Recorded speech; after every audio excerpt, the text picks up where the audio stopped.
A lot of people stay quiet and protect their abusers during narcissistic relationships. And some people stay quiet after the relationship is over.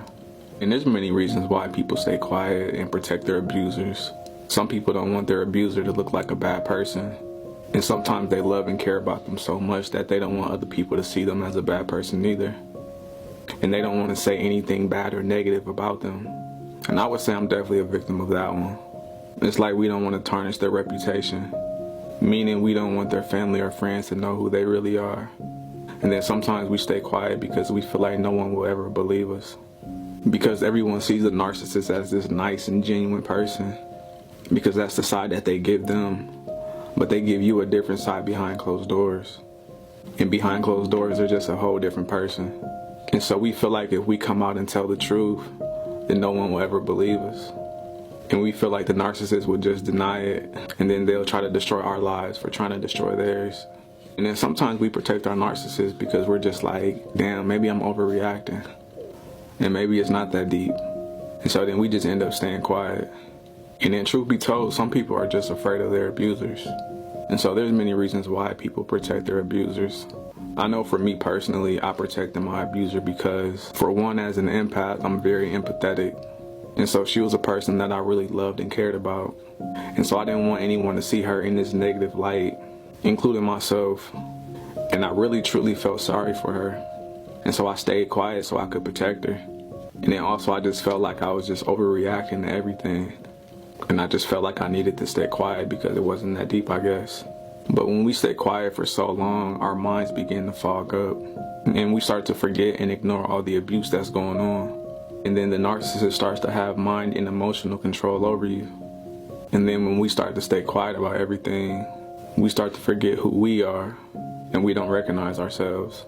I know for me, I started to not recognize who I was anymore. I experienced a lot of verbal abuse, a lot of emotional neglect, and a lot of reactive abuse. Just a backstory. So I'm a pretty calm and quiet person for the most part. So sometimes the narcissist will poke at me, would be super mean to me to get a reaction out of me, and be verbally abusive, especially when she was under the influence. And when I would speak up for myself and defend myself, I found myself getting so angry and so upset, and even raising my voice and yelling sometimes. And then the narcissist would play mind games with me and just blame me for how I'm reacting to what they just did to me, and sometimes even blackmailing me. And she would blackmail me by trying to record me while I'm reacting to the way that she's treating me, and start saying things like, listen to yourself, listen to how you're yelling at me, listen to how you're talking to me. And then I'll say, but tell them how we got to this point of me having to raise my voice and to yell. I would say, tell them why I'm upset right now. I would say, tell them how abusive you're being towards me right now. Tell them how you're treating me right now. Tell the whole story. And then I would say, don't just start recording to make yourself look like the victim, and just recording the parts that make you look innocent, because that's not the case. And those are the types of things that I had to deal with. And I never told anyone. I never told anyone about the emotional neglect that I went through. I never told anyone how the narcissist would say things like, I don't give reassurance. I don't want to give you reassurance. I don't love like that. I can't speak your love language. Well, go find someone who can love you like that. Well, go find someone who can give you what you need. And just things like that. And those are the types of things that she would say to me when I would ask for like reassurance or ask her to speak my love language for me. And then getting stonewalled and ignored when I tried to express my feelings. And just always neglecting me emotionally when I needed that from her. And just very emotionally childish. And never apologizing for anything. And wondering like, why are you with me if you don't want to give me the bare minimum? And then another thing that I stay quiet about is when the narcissist will put their hands on me when they were under the influence of alcohol. I really stay quiet about this because I didn't want anyone to know about that. And I really didn't want anyone to see her as a bad person. But a lot of times the narcissist will put their hands on me while they're under the influence of alcohol. And they would gaslight me when I defended myself by telling them not to put their hands on me. And then they would gaslight me by saying things like, oh my God, you're the only one who ever says anything. Or, oh, I'm just playing, you're the only one who says anything about it, like, why are you so uptight?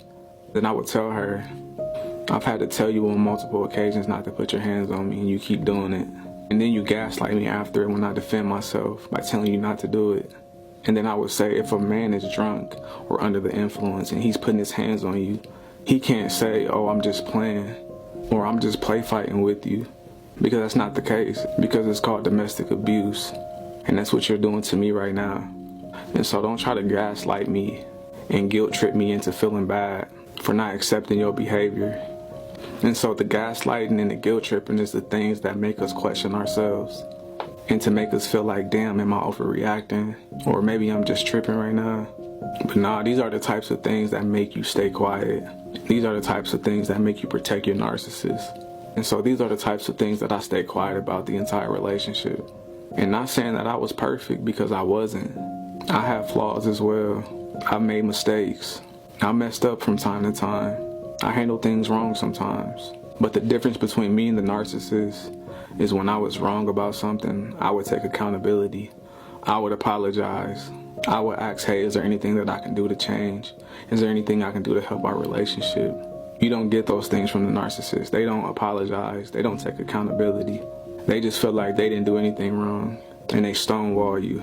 They guilt trip you. They gaslight you. So yeah, these are some of the things that I dealt with from the narcissistic relationship. Some of the things that I experienced, and some of the things that I stay quiet about. And if you want to read my full story on the narcissistic relationship that I was in, you can click the link in my bio and read the full story. And despite all the things that I went through and dealt with, I still have empathy for the narcissist. And they would probably deny everything that I just told y'all, and that's okay, because I know the truth and I know what went on, and I'm just telling my story. But did anyone experience anything similar? Let me know down in the comments.